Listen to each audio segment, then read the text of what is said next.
Hola, ¿qué tal? En este video vamos a ver una introducción a las estructuras de datos básicas. Las estructuras de datos básicas son las siguientes: listas, tuplas y diccionarios. Hay otro tipo de estructuras de datos un poco más complejas, pero estas son las básicas. Este es el punto de partida para entender después otro tipo de elementos para guardar información, como serían los archivos de datos, los archivos JSON y las bases de datos. Entonces es importante ver estos conceptos porque más adelante nos van a ayudar a entender a los archivos JSON.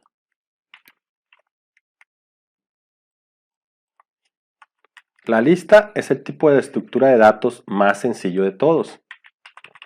Las listas sirven para reunir en un solo conjunto a varios datos, es decir, hacer un paquete de datos identificable bajo un solo nombre. Vamos a ver algunos ejemplos en código. Para ello nos vamos a una carpeta en Windows, donde yo voy a crear otra carpeta a la que le voy a llamar listas. Dentro de ella voy a abrir Visual Studio Code y aquí voy a crear un nuevo archivo al que le voy a poner listas.py. Voy a ampliar un poco la fuente. Y bueno, para crear una lista comienzo como cuando voy a crear una variable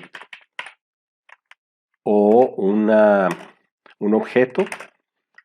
Establezco una asignación, pero la sintaxis es que debo de usar los corchetes. Enseguida, dentro de esos corchetes van los datos separados por comas. Las listas pueden ser homogéneas o heterogéneas, es decir, contener datos del mismo tipo, todos enteros, todos cadenas, todos char, o pueden ser heterogéneas, que hay una mezcla de los tipos de datos. Y lo mismo te encuentras un string, que un entero, que un char. Y vamos a ver un ejemplo. Por ejemplo, aquí voy a colocar una cadena.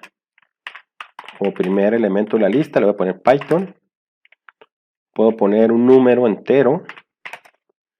Como segundo elemento puedo poner un nombre, pero ahora decidí usar las comillas sencillas.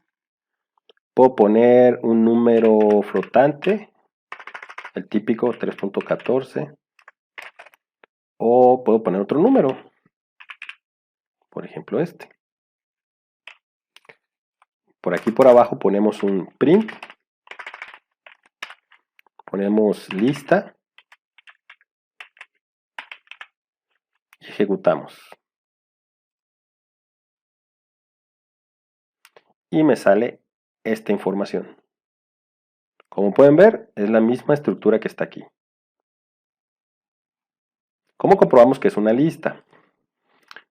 En lugar de lista, vamos a ponerlo esto entre paréntesis y vamos a ponerle aquí un operador que se llama type.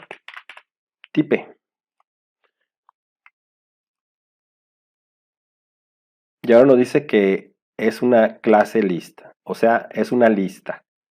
Esto que estoy yo poniendo aquí en el print es una lista. Muy bien, cierro este. Cuando nosotros creamos una lista, se reserva los espacios en memoria correspondientes para estos datos.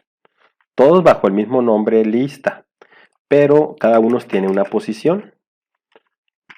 Si lo ponemos aquí como comentario, por ejemplo, aquí podría poner un comentario. Este sería la posición 0.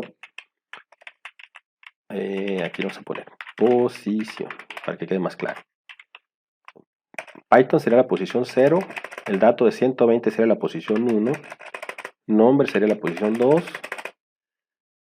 este dato es en la posición 3 y este dato es la posición 4. Entonces son 5 elementos, pero inicia del 0. Siempre el primer elemento en una lista es la posición 0.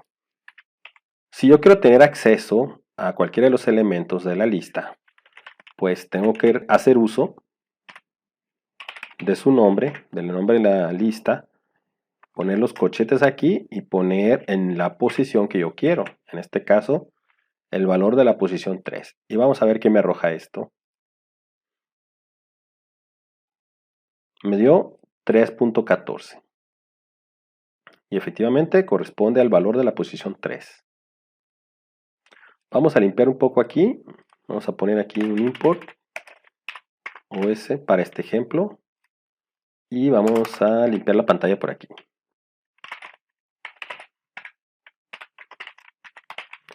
CLS. ¿Qué pasa, por ejemplo, si yo quiero imprimir de la lista el elemento de la posición 5?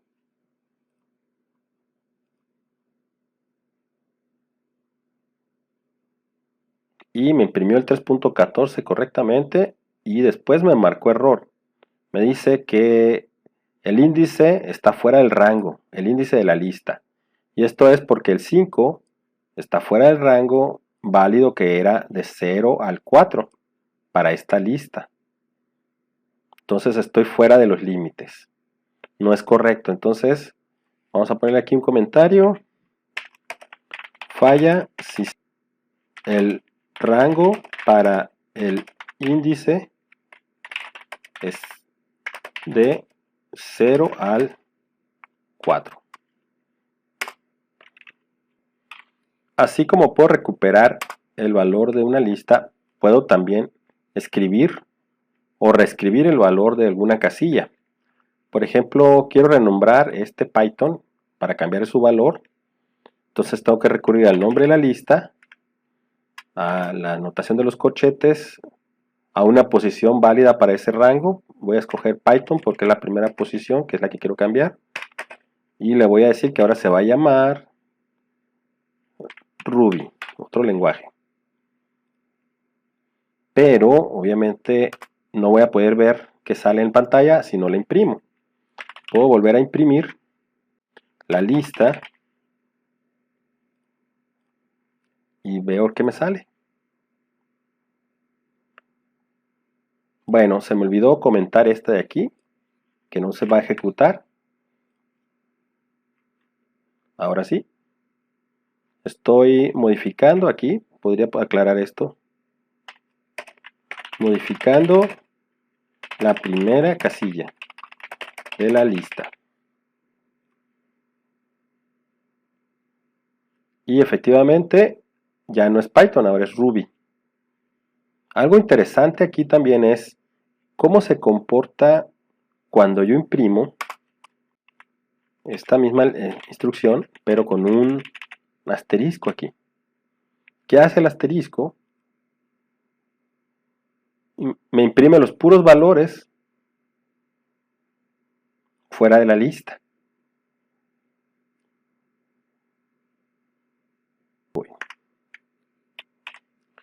¿Cómo puedo saber el tamaño de una lista o cuántos elementos tiene?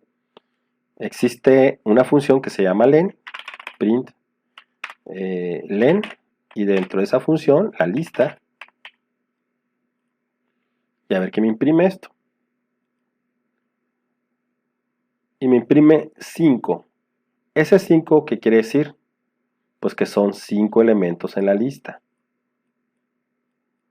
Ya sabemos que sus índices van a ir del 0, 1, 2, 3 y 4. Pero son 5 elementos. Entonces, len siempre me dice el tamaño de una estructura, que en este caso es una lista.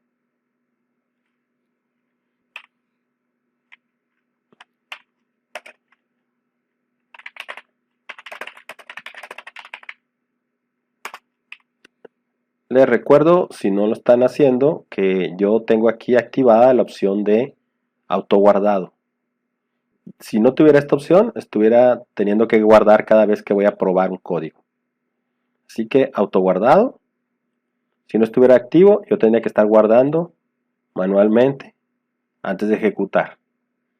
Así que lo dejo en autoguardado. Vamos a ver otro ejemplo. Voy a crear aquí otro archivo al que le voy a poner listas2.py. y voy a comenzar con un import OS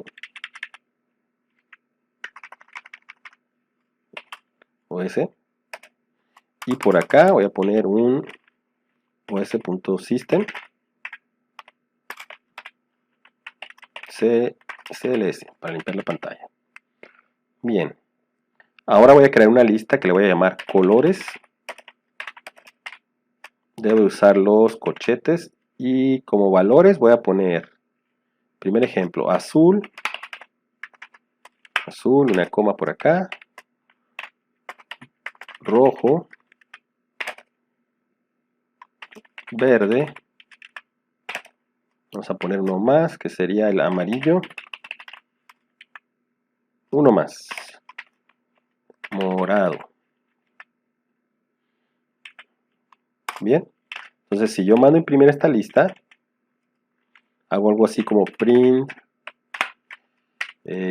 lista de colores, dos puntos, coma y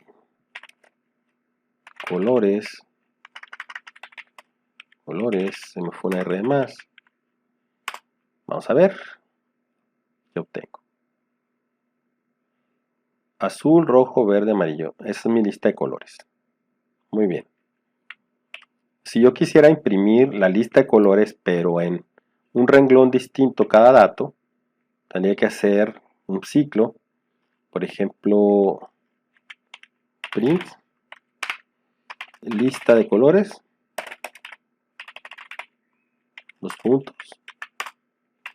Aquí por acá pongo un for. Para cada E en colores, imprimir E. Pero se me va a juntar la información. Aquí está, lista de colores y luego lista de colores. Entonces voy a comentar la primera.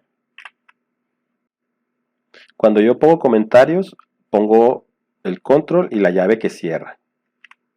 Control y llave que cierra.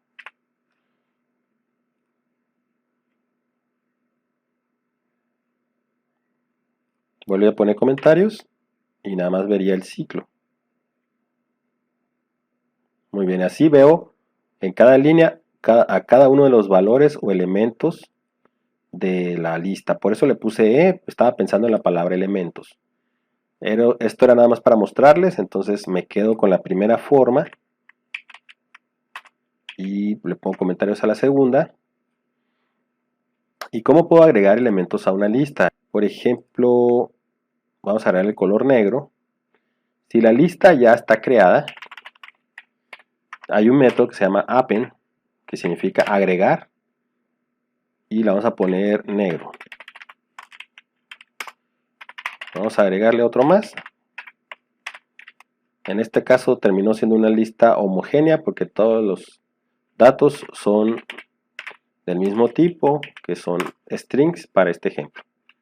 Colores, append, gris y colores, append, naranja. Entonces si mando a imprimir esto, ahora la lista de colores es más larga. Ahora ya son 9 valores. Bueno, cierro aquí. En este momento tenemos que azul es el valor 0 o el elemento 0. Este rojo es el elemento 1, 2, 3, 4. Estoy hablando de su posición. 5, este sería el quinto elemento.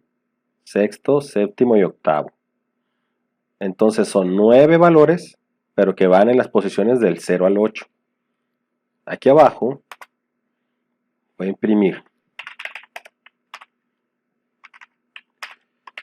el segundo elemento de la lista es aquí una coma y voy a poner colores. ¿Cuál será el segundo elemento? Pues el de la posición 1. Voy a ejecutar. Me dice, el segundo elemento de la lista es rojo. Efectivamente, aquí está rojo como segundo elemento. Pero tuve que ponerle que era la casilla 1 o el subíndice 1. Ahora, voy a cambiar un valor. Voy a cambiar el verde por guinda. Para ello, pues nada más es poner la lista, el nombre de la lista en cuestión, en este caso se llama colores, perdón. El verde es 012, la posición 2, y asigno aquí el nuevo valor, vamos a poner un guinda. Entonces estamos cambiando, ¿qué haríamos con esto?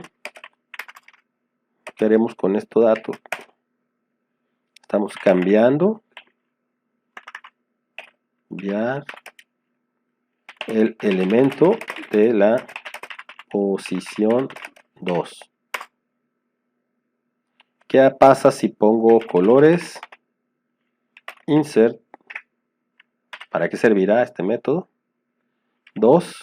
Este requiere dos parámetros. 2, un índice, y el segundo es un objeto de cadena. Vamos a ponerle un blanco, ya que no había blancos. ¿Qué va a hacer esto?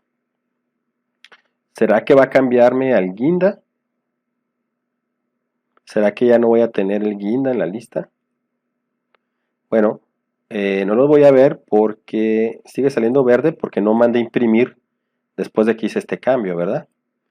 Entonces, si yo mando imprimir aquí, puedo tomar este de aquí y lo imprimo aquí abajo, pero aquí le voy a poner un saltito de línea para que no se me junte, es la diagonal invertida N, para que no se me junte la información.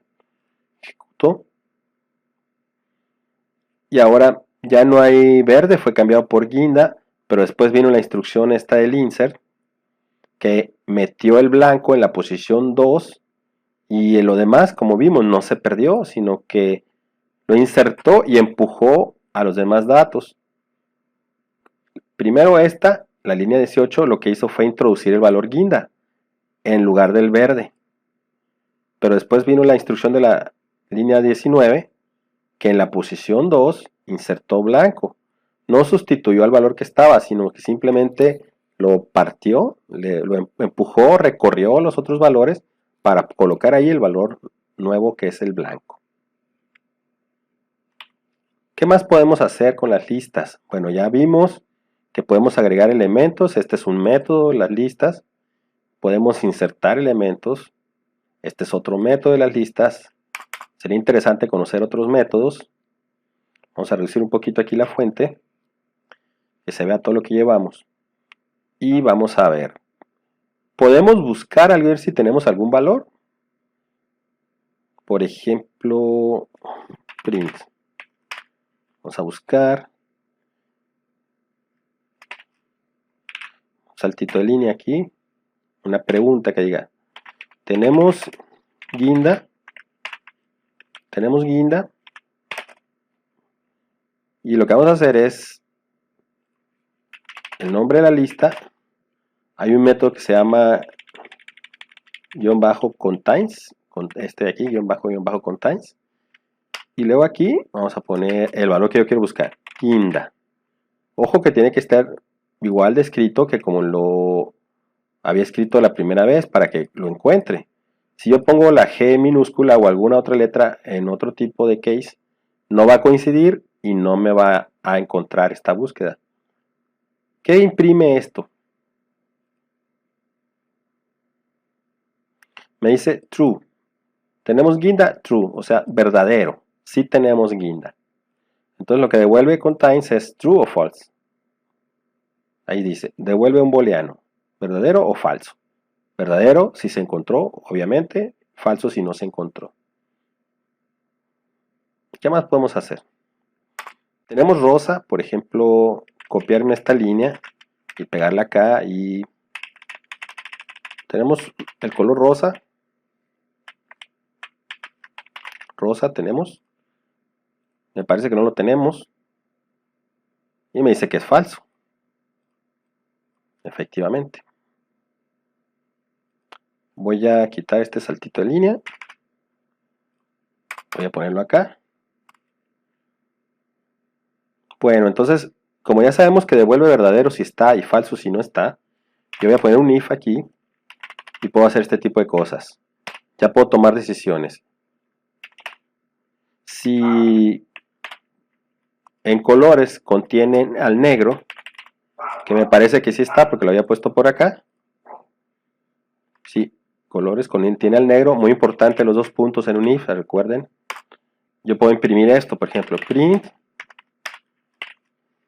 el negro está en la posición, dos puntos, y hay un método que tienen las listas que se llama index, que me da la posición precisamente, retorna el índice del valor, del primero que tenga. Si hubiera dos negro en la lista, pues me diría el valor de la primera. ¿Ok? Y si no, ¿qué puedo hacer? El else también lleva sus dos puntos. Puedo imprimir, por ejemplo, no existe el color negro en la lista. Entonces yo pienso que me va a imprimir, se me movió aquí, yo pienso que va a imprimir true para el guinda, false para rosa, y con el negro me va a imprimir, el negro está en la posición tal. Vamos a ejecutar. Y sí, tenemos guinda, true, tenemos rosa, falso, y el negro está en la posición 6. Y acá, que esta fue la última que se imprimió. Y si contamos, recuerden, 0, 1, 2, 3, 4, 5, 6. Efectivamente, el color negro es el de la posición 6. Efectivamente.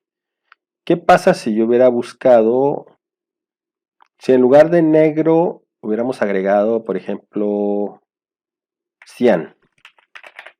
Cian. O sea, ahora no hay negro. Entonces ahora me puso no existe el color negro en la lista. Efectivamente, porque ahora este if, cuando se evaluó, resultó falso y se vino por acá. No existe color negro en la lista. Pero bueno, acá yo voy a poner un control Z para recuperar el color negro. Y sigo aquí abajo con mis ejemplos. Así van la lista. Comentar aquí nada más a manera de ejemplificar esto. Insertar en la posición 2. Es lo que haría esta instrucción. Bueno, ¿cuántos colores tenemos ya? Ya se me olvidó, ya perdí la cuenta. Voy a hacer lo siguiente. Print. Abro cadena, diagonal invertida para saltito de línea, que se despegue un renglón de lo anterior. Tenemos, aquí puedo poner, por ejemplo, len colores, elementos en la lista, punto. Subo un poco, bajo aquí. Tenemos, coma, len colores, aquí me faltó cerrar esto. Y el paréntesis no debería estar aquí, sino que acá al final. Así sí. Elementos. Ejecuto. Tenemos 10 elementos en la lista. Ok. Hay otra forma de imprimir esto, que sería print, salto de línea, n, tenemos, coma, colores, punto, guión bajo len, así también existe la función, y elementos en la lista, punto. Entonces, esta es la forma 2. Vamos a ver la información duplicada. Nos va a decir dos veces que tiene 10 elementos en la lista. Tenemos 10 elementos, tenemos 10 elementos. ¿Con cuál se quedan? Cuestión de gustos. A mí me gusta la primera, entonces solamente lo voy a poner aquí que esta es la forma 1 y esta es la forma 2. y me voy a quedar con la primera, así que voy a poner comentario de la segunda. También pudiéramos haber impreso así, sin decir que esto va a ser una tercera versión, pero o tercera forma, pero tenemos aquí, abrimos llaves, acá ponemos una F al principio, aquí metemos len colores, elementos en la lista, así. Entonces esto queda primero como una cadena que se preensambla antes de imprimirla. Nos va a sacar dos veces la información porque tenemos dos líneas casi idénticas. Entonces nos quedamos con una nada más, que sería la... Yo me quedo con la 31, la línea 31. Ahora vamos a limpiar la lista. Vamos a ponerle print. Un mensajito aquí. Otro saltito de línea. Ahora vamos a limpiar la... fue un acento ahí de más. Limpiar. Lista, 2 puntos. Voy a subir un poco.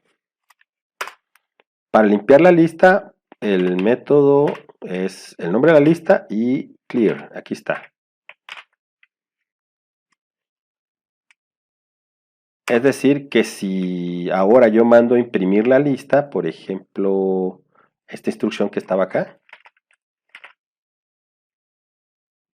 se va a limpiar la lista y me va a salir vacía. Por eso me salió los corchetes encontrados, la lista está vacía. O también se puede imprimir el tamaño de la lista,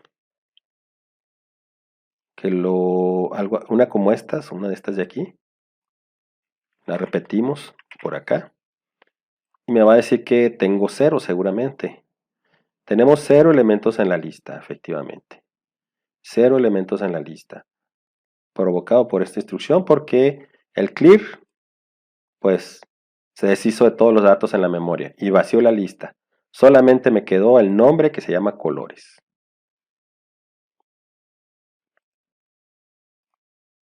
Bueno, pues así va nuestro archivo de la lista. En este segundo ejemplo,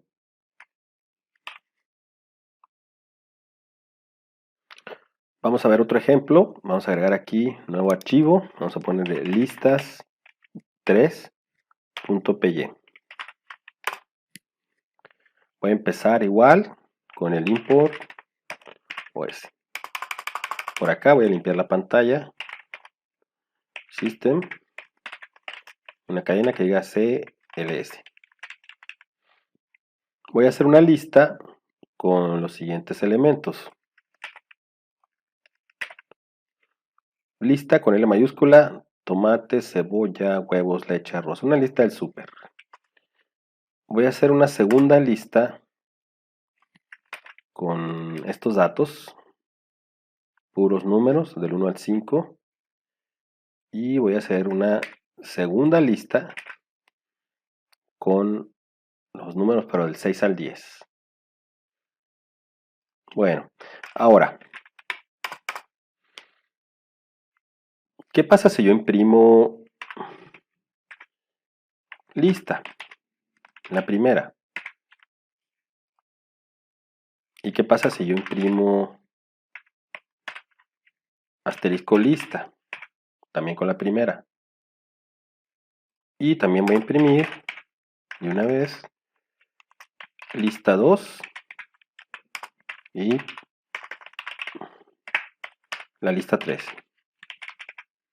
Lista 3. Vamos a ver. Entonces obtengo tomate, cebolla, huevos, leche, arroz. Separado ahí como una lista. Si yo imprimo con asterisco, lo que me sale es la información en las cadenas.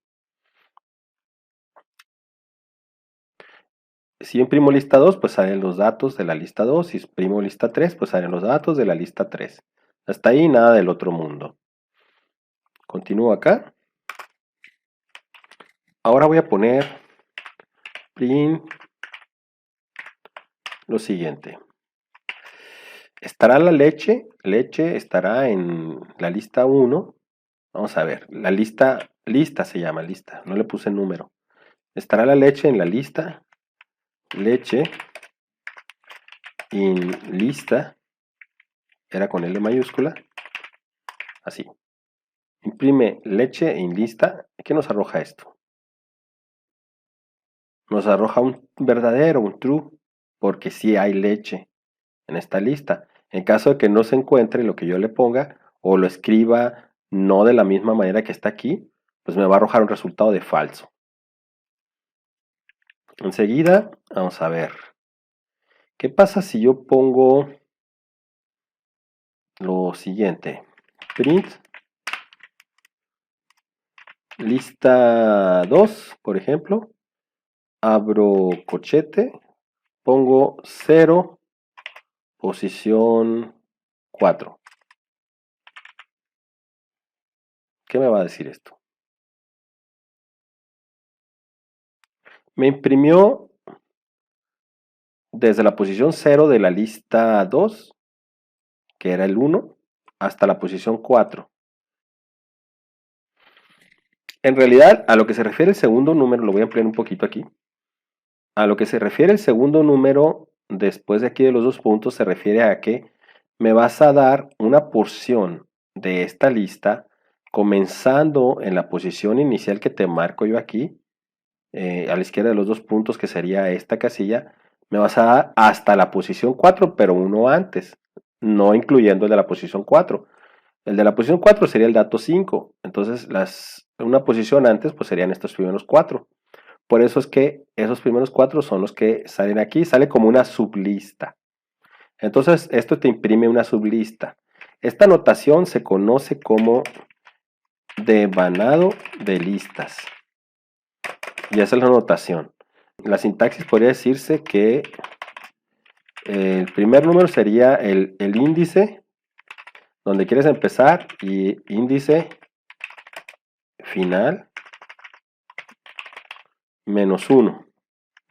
Vean aquí los 2 puntos. Esa sería la sintaxis, ¿no? La primera parte es un índice donde comenzar a extraer una porción de la lista y la segunda sería el índice final, una casilla antes. Entonces, todo esto se refiere al devanado de listas.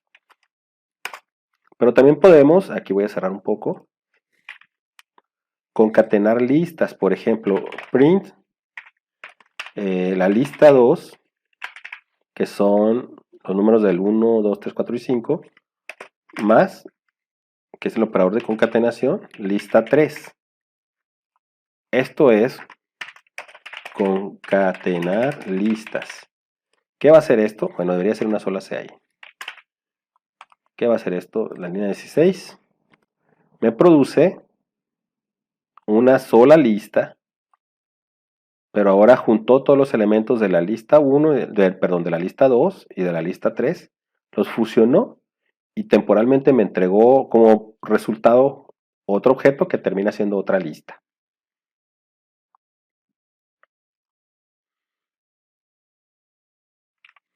Vamos a agregar una cuarta lista por aquí, lista 4, que va a recibir los siguientes valores, y por aquí los tengo ya apartados.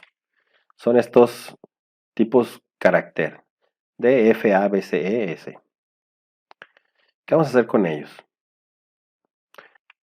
Vamos a hacer lo siguiente, algunas cositas extras.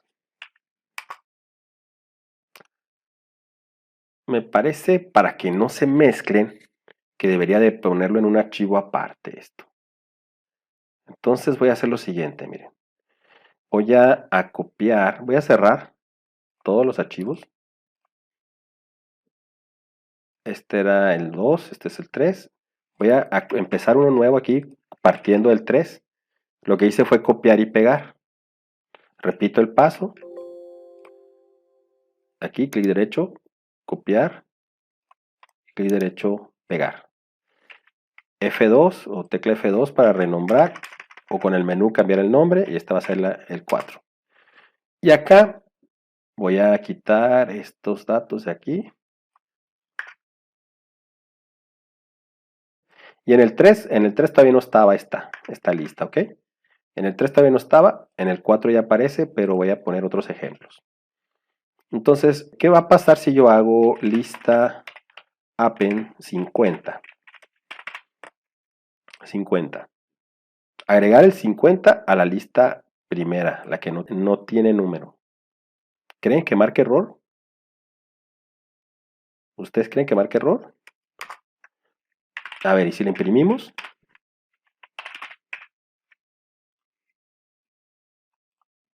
Y no marca error. Aquí me imprimió el 50. Esto es lo que les comentaba, que la lista tiene esa flexibilidad de que puede mezclarse los datos, ya sean cadenas con números. Y ahora una lista que era homogénea, pues se volvió heterogénea. Ok, comprobado ese punto. ¿Qué pasa si yo quiero borrar un elemento de la lista? Por ejemplo, de la lista esa, de lista esta, la primera, quiero borrar el elemento 3, que sería la leche. 0, 1, 2, 3, sí es la leche. Entonces, del lista, elimina la posición 3. Y luego hay que imprimir la lista, obviamente, para ver qué repercusión tuvo esto. Entonces, ahora ya no está, ahora que se ejecutó esta línea, ya vemos que ya no está leche aquí, pero sí se conserva arroz y sí se conserva el 50. Entonces, con el del nosotros podemos eliminar valores de una lista. Esa es una manera, aunque hay otra. Otra manera de concatenar listas es el método extend.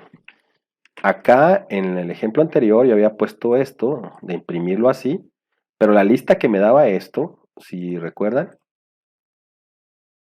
esto era temporal, esto era nada más para la salida en pantalla. Si yo mandaba después imprimir lista, sería teniendo sus valores originales. Y lista 3 seguía teniendo sus valores originales. Ahora, acá, para que definitivamente los elementos de la lista 3 pasen a integrar a la lista 2, yo puedo hacer otro método que se llama lista.extend lista 2, extend lista 3. O sea, a la lista 2, extiéndela con la lista 3. Y vuelve a imprimir la lista 2. Print lista 2. Así es. O sea, a esta, agrégale esto y ahora imprime esta, a ver qué te sale. Y vemos que ahora lista 2 es una lista más grande, pero ahora empieza del 1 y llega hasta el 10. Entonces, extend anexa la lista que le pongas aquí dentro del paréntesis, o sea, el parámetro, se lo anexa a la lista anterior a la que le apliques el método. Voy a eliminar arroz, por ejemplo. Es otra manera de eliminar, ahora ya no por posición, sino por el valor. Quiero eliminar arroz. Entonces, por ejemplo, de la lista, en la que no tiene número, la primera, yo le pongo remove. Existe un método ahí, remove. Y le digo arroz. Ok, y mando a imprimir otra vez nuevamente la lista. A ver qué me arroja. Y ya veo que ahora ya no tengo arroz tampoco. Entonces, vamos viendo que existe una manera para eliminar por posición y existe otra manera para eliminar un valor. Entonces ya hemos visto métodos para agregar elementos a la lista, para insertar, para buscar si existe algún valor, para limpiar la lista, para tomar la longitud, el tamaño de la lista, para buscar a ver si está algún otro valor de otra manera, el devanado de listas, eliminar por una posición, extender una lista, remover un valor de la lista. ¿Qué nos falta? ¿Las listas se podrán ordenar? Sí, sí se pueden ordenar. Por ejemplo, la lista 4 que está desordenada, vamos a aplicar a la lista 4 un método que anda por ahí, sort. Bueno, que la ayuda decía que era ordenar la lista en ascendiente y revolviendo nada.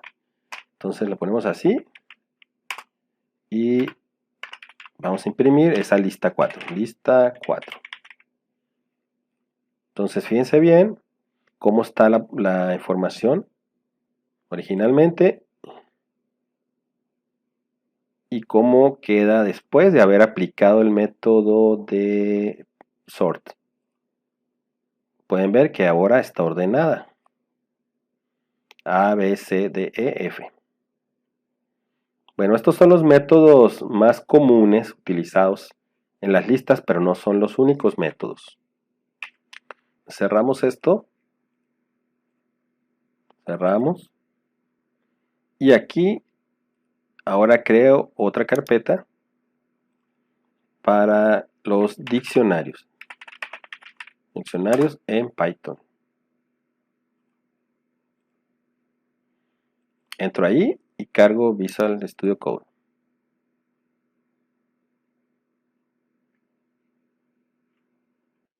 Un diccionario va a ser también un espacio en memoria para contener datos, pero que ahora va a contener una clave y un valor. Voy a empezar creando un nuevo archivo al que le voy a poner diccionario.py.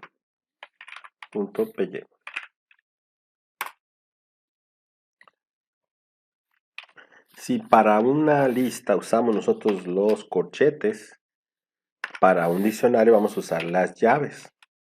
Esa va a ser una de las diferencias básicas también. Y para crear mi primer diccionario voy a poner aquí el nombre de un objeto. Diccionario igual a las llaves. Voy a poner aquí usuario, dos puntos. Voy a poner mi usuario, coma,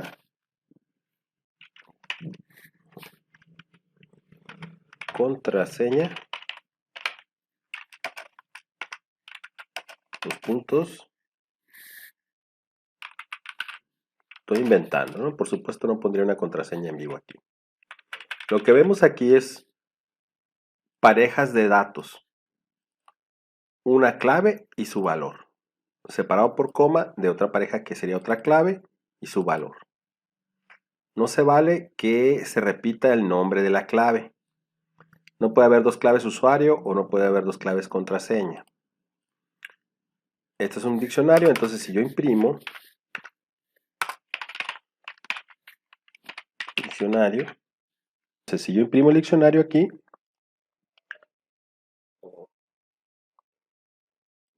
me sale esta información.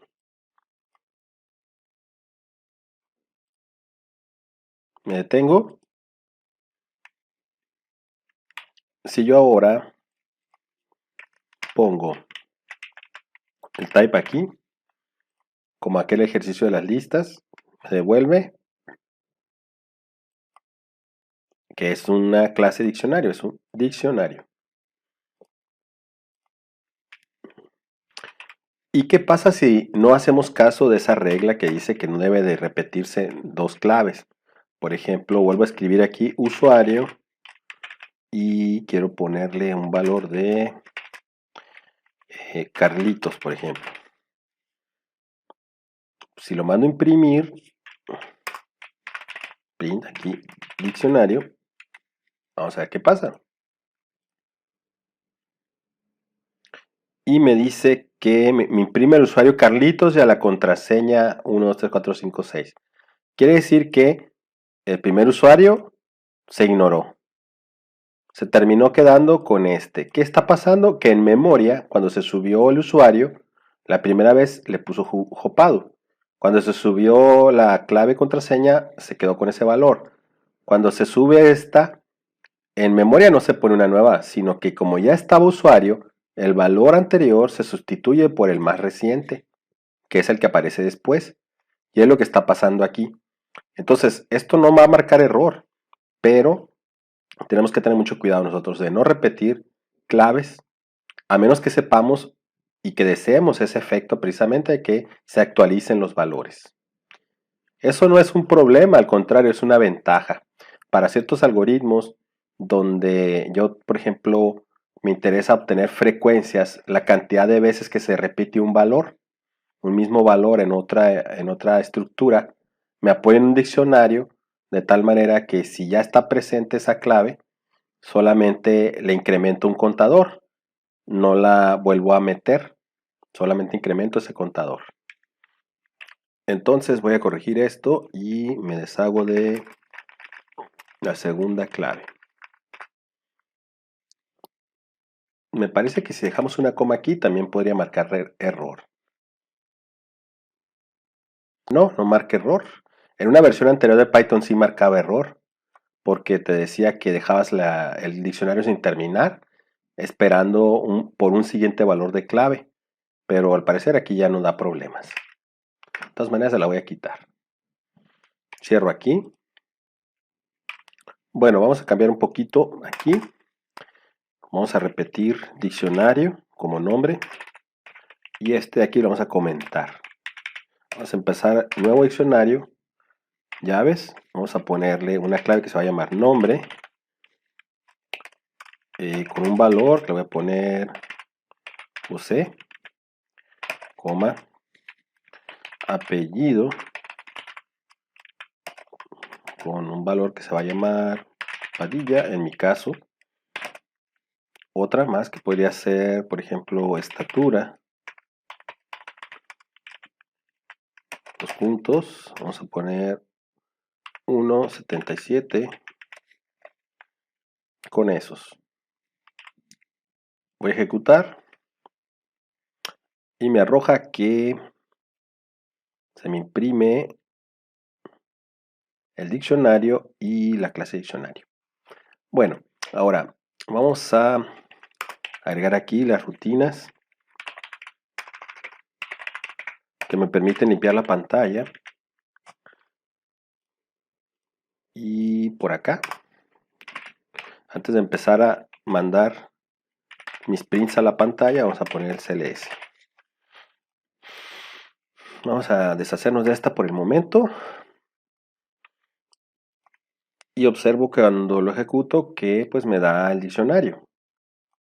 Aquí está la primera pareja de valores, aquí está la segunda pareja de valores, y aquí está la tercera. Clave, valor, clave, valor, clave, valor, respectivamente. Bueno, si yo quisiera nada más obtener las puras claves, hay un método de los diccionarios que se llama keys. Como es un método, pues lleva paréntesis. Pero esto, obviamente, para que salga en pantalla, yo tengo que ponerlo dentro de un print. Print, paréntesis acá y paréntesis al final. Y que me arroja esto. Nombre, apellido, estatura. Ahí está, las llaves del diccionario. Y entonces, ¿qué pasa si yo pongo diccionario.values? Ah, pues es que ahora con este método yo obtengo los valores del diccionario. Nuevamente envuelto entre paréntesis con un print. Ejecuto y veo primero el diccionario completo, después solamente las keys o llaves, después los valores solamente.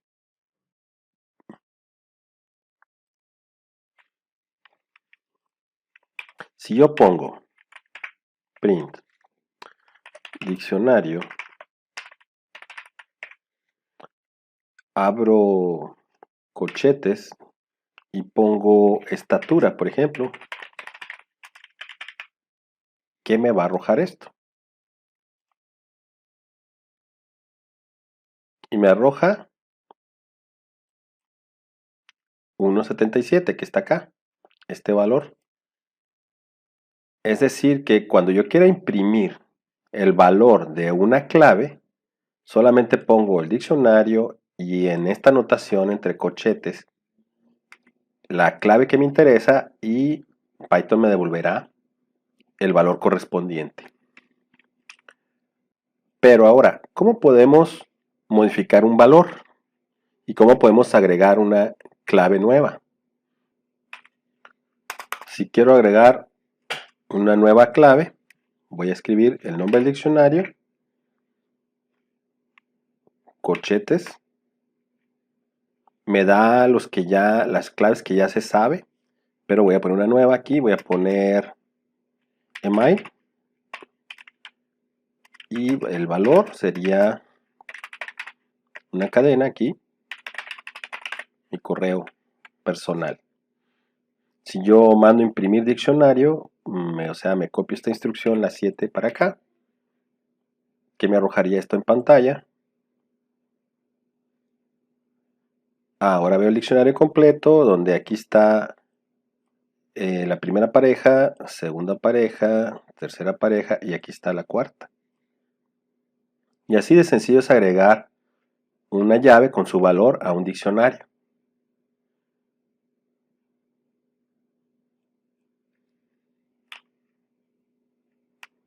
Algo que no quiero pasar, que no quería dejar pasar comentarles es que en ocasiones nos podemos encontrar a los diccionarios de esta manera, que también en esta sintaxis pues se simplifica mucho entenderlos. A veces es más entendible de esta manera que cuando es una sola línea, sobre todo cuando son varias las claves. Les demuestro que si lo ejecutamos funciona igual. Funciona igual. Entonces, ya sea que lo prefieran así o lo prefieran como estaba ahorita, de las dos maneras es un diccionario. Ahora vamos a ver la explicación de las tuplas, que la verdad es bastante breve. Nos faltan las tuplas entonces. Y para ello, cierro esto. Me voy a la carpeta donde estaba trabajando. Le pongo aquí, creo una nueva carpeta aquí a la que le voy a poner tuplas. Voy a entrar a ella. Voy a abrirla en Visual Studio Code. Voy a crear aquí un nuevo archivo al que le voy a poner tuplas.py.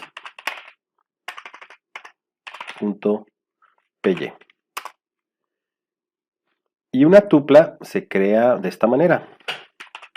Un nombre de objeto como si fuera una variable. Una lista de valores encerrada entre paréntesis. Bueno, esa es la convención. 2, 3, 4, 5. Por ejemplo, esos valores. Esa es la convención. Vamos a imprimir tupla, por ejemplo. Tupla. Y nos arroja. Ahí está la tupla, los valores. Vamos a limpiar un poquito aquí. Import OS. Podemos observar que ahí salió la tupla. Bueno, y si yo imprimo el tipo de tupla, ¿qué me sale? A ver, dame el type de la estructura esa que acabo de crear, que es tupla.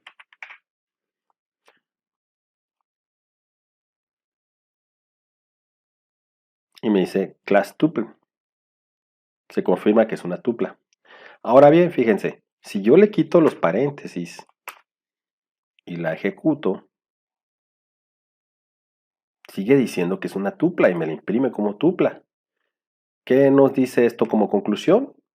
Pues que los paréntesis no son obligatorios, pero es una buena recomendación para que no te confundas con los diccionarios y con las listas.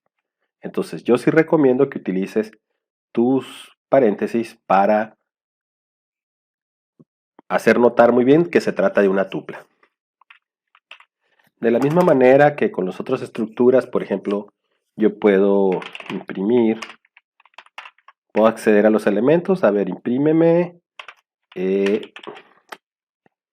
el elemento del índice 2, que es el 3, porque esta es la posición 0, 1 y 2. Eso no cambia. En todas las estructuras, la primera posición es la 0. Entonces esta es la posición 2, el tercer valor. También puedo, por ejemplo, puedo hacer una segunda tupla aquí, para este segundo caso. Rápidamente ejemplificar aquí la tupla 2, pero que ahora los valores sean 6, 7, 8. Entonces acá voy a poner print tupla más tupla 2. ¿Qué me arroja esto? Aquí está, una tupla temporal con todos los valores esos. Pero la gran diferencia con las otras estructuras de datos es que, ¿qué pasa si yo quiero acceder a un dato? Por ejemplo, quiero modificar ese 3 precisamente, que es la posición 2, el índice 2, y quiero poner un valor de 30, por ejemplo. 30. Y después, pues obviamente yo querría volver a imprimir la tupla para ver cómo me fue con los cambios. Y resulta que ahora tengo este problema. Y como puedo observar ahí, tengo este error en la línea 13, precisamente en esa asignación, esta instrucción, dice aquí que la tupla, un objeto tupla no soporta que se le asigne valores. Esto es que una vez creada la tupla, no le puedo poner valores. Solamente cuando se inicializa, solamente en ese momento se le pueden poner valores. Ya después, digamos que se vuelve tipo read only o solo lectura. Ya no puedo ponerle valores. Y esto no es malo, sino que al contrario. Y esto no es malo, sino que al contrario, es una ventaja. Por ejemplo, en una situación, en cierto algoritmo, nosotros necesitaremos que no se permita la modificación de ciertos datos, y para que no tengamos que validar en exceso, pues mejor echamos mano de una tupla. Y hasta aquí queda la explicación muy sencilla, muy básica de lo que son los tipos de estructuras de datos básicos: listas, tuplas y diccionarios, aunque en el orden en que los vimos fue listas, diccionarios y tuplas. ¿A qué va encaminado esto? A conocer más adelante los archivos JSON.